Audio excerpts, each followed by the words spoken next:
Hello teacher, my name is Fernanda Rubio Rojas. I am 23 years old. I am Colombian nationality. I am from Tunja City. My family is mother, stepfather, two brothers, and my niece. I am currently studying technology, environmental sanitation at UNAT. I like to share time with my family. I like watch comedy movies. I like to go out to ride a bike.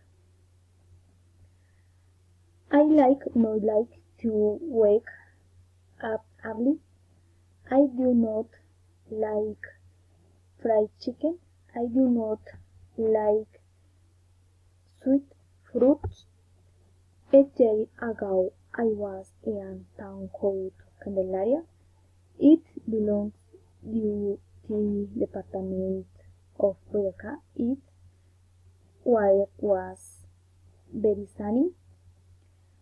I went with my family to the picturing street festivities. I visited many places. I had a lot of fun.